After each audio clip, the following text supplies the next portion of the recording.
Comedy Club in New York, and the eyes that Lucian had for comedy was supposed to be the ultimate eyes for talent. If Lucian gave you a stamp of approval, you had something. Yeah. This is what was going around. And as a young comedian, I'm in New York. I'm trying to get into these comedy clubs. Like this is it. This is what it's about. I'm here.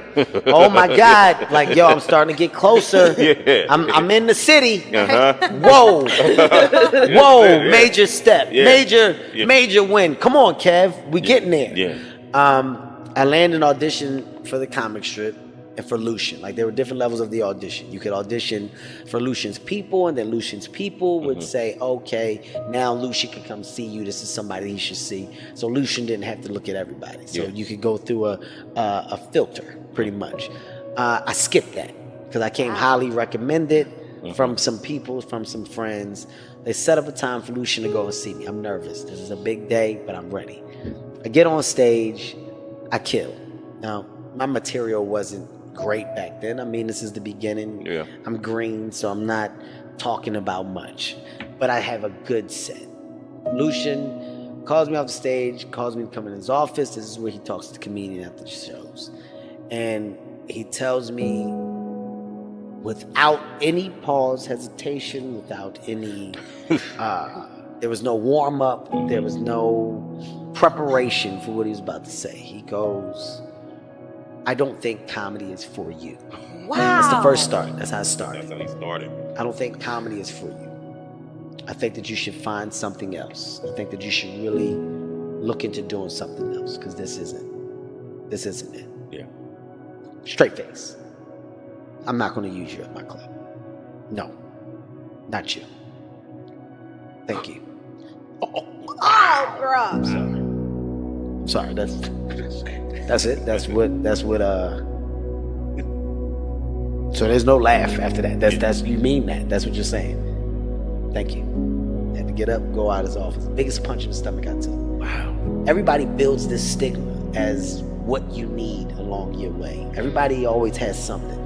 Now, if you want to make it, hey, you want to do radio, let me tell you something. You're not going to ever make it if X, Y, and Z don't give you the sign of approval. If he give you a blessing, you out there. Yeah. Hey man, look, you got a book. Let me tell you something. If Oprah don't say nothing about that book ain't gonna make it. Okay? Not to say that Oprah's word isn't powerful, because it is, but everybody doesn't need that. Everybody's not supposed to go the same ways or follow the same pattern. And that's what people get locked into. Yeah. And I was locked into that in the beginning. Yeah. I wanted the approval of certain comedians, of certain comedy club owners, of certain managers to come and see me. But that wasn't for me. That wasn't my path. So when I understood that, it was about trying to just simply become the best version of me possible and create my own path. How do I create my own path? How do people jump on my path? How do I do that? Oh, Kevin, you know what you do? Just keep doing what you're doing, and eventually they'll come. Everybody's going to have to catch up with you eventually. If you work hard and you do what you're supposed to.